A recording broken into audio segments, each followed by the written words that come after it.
জাতীয় নির্বাচন সামনে রেখে ইসলামী আন্দোলন বাংলাদেশ দাবি তুলেছে, আগে স্থানীয় সরকার নির্বাচন করতে হবে আর জাতীয় সংসদ নির্বাচনে চালু করতে হবে সংখ্যানুপাতিক প্রতিনিধিত্ব বা পিআর পদ্ধতি। তাদের এই দাবির সঙ্গে একমত পোষণ করেছে জামাতে ইসলামী, জাতীয় নাগরিক পার্টি এনসিপি, এবি পার্টি, গণ অধিকার পরিষদ সহ আরও কিছু ছোট ছোট রাজনৈতিক দল। অন্যদিকে বিএনপির ভারপ্রাপ্ত চেয়ারম্যান তারেক রহমান বলছেন, বাংলাদেশের বর্তমান বাস্তবতায় আর রাজনৈতিক ভৌগোলিকতা মাথায় রেখে আমাদের ভাবতে হবে আমাদের দেশ আদৌ কি এই সংখ্যানুপাতিক পদ্ধতির উপযোগী। তিনি সতর্ক করে বলেন, এই পদ্ধতি সমাজে ঐক্যের বদলে বিভাজন তৈরি করতে পারে, এমনকি সরকারের স্থিতিশীলতাও হুমকির মুখে পড়তে পারে। এখন প্রশ্ন হলো, এই সংখ্যানুপাতিক নির্বাচন পদ্ধতি বা প্রপোর্শনাল রিপ্রেজেন্টেশন পিআর আসলে কি? এই পদ্ধতি আর আমাদের প্রচলিত নির্বাচন ব্যবস্থার পার্থক্যটাই বা কোথায়? আর বাংলাদেশে কি এই পদ্ধতিতে নির্বাচন করা সম্ভব? এসব জটিল প্রশ্নের সহজ সরল উত্তর খুঁজব আজকের ডেইলি সান ব্রেকডাউনে।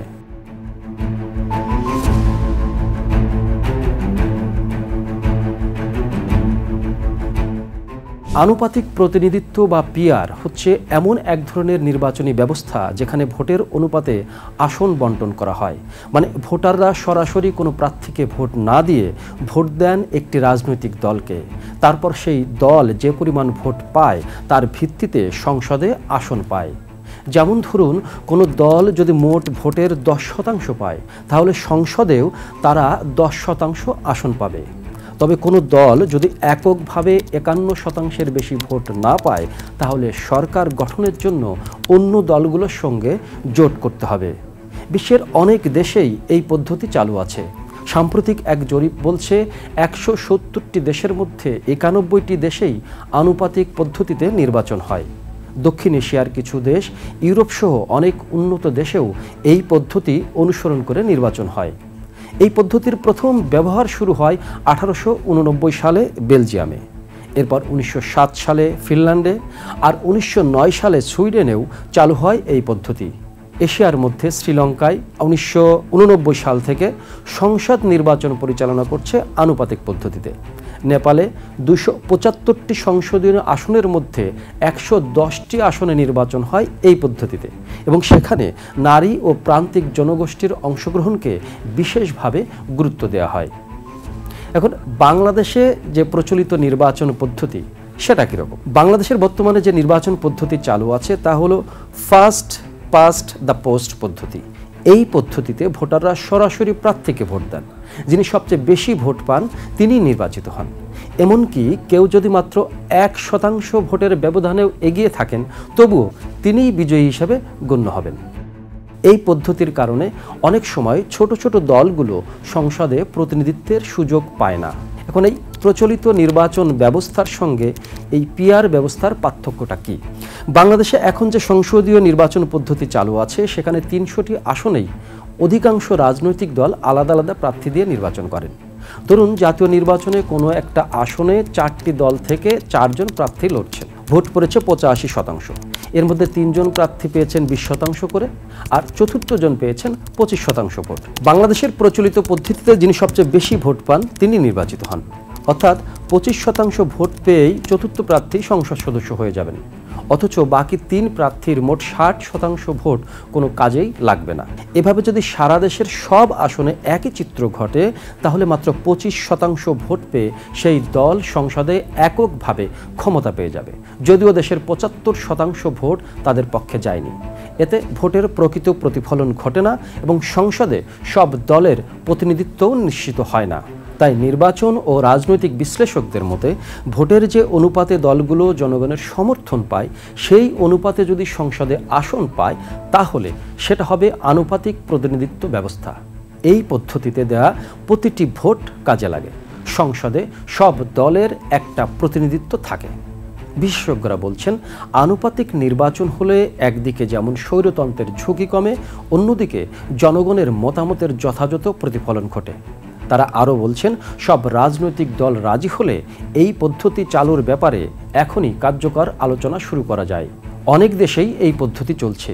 বাংলাদেশের ক্ষেত্রেও ধীরে ধীরে এই পথে যাওয়া সম্ভব বলে মনে করেন বিশ্লেষকরা।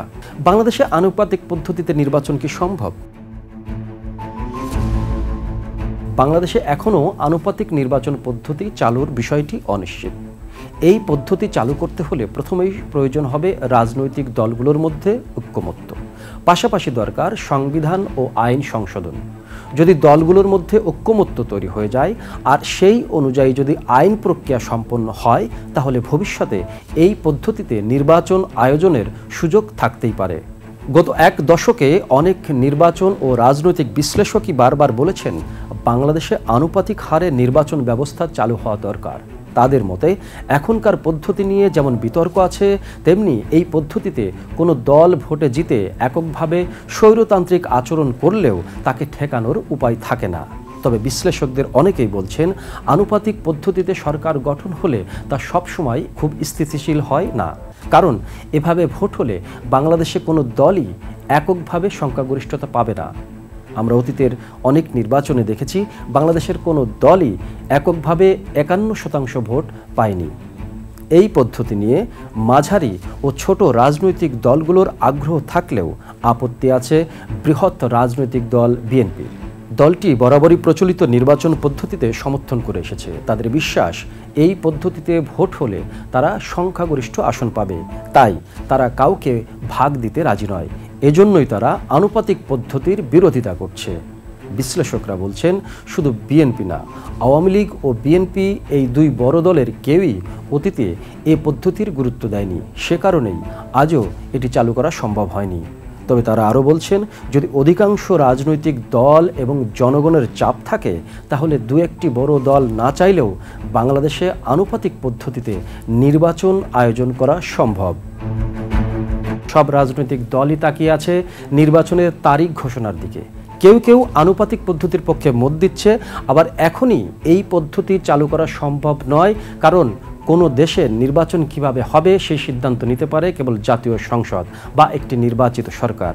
তাই অন্তর্বর্তীকালীন সরকারের প্রধান দায়িত্ব হবে প্রচলিত পদ্ধতি অনুসরণ করে সবার জন্য গ্রহণযোগ্য, সুষ্ঠু ও নিরপেক্ষ একটি নির্বাচন আয়োজন করা। সেই লক্ষ্যেই দ্রুত নির্বাচন সংক্রান্ত প্রয়োজনীয় সংস্কারগুলো সম্পন্ন করা। ডেইলি সানের আপডেটেড নিউজের নোটিফিকেশন পেতে আমাদের ইউটিউব চ্যানেলটি সাবস্ক্রাইব করুন, বেল আইকনটি চাপুন। ডেইলি সানের ফেসবুক পেজটি ফলো দিতে ভুলবেন না। ভালো থাকুন, সুস্থ থাকুন, ডেইলি সানের সাথেই থাকুন। For more updates, follow us on Facebook, subscribe our YouTube channel, get the latest update on www.daily-sun.com.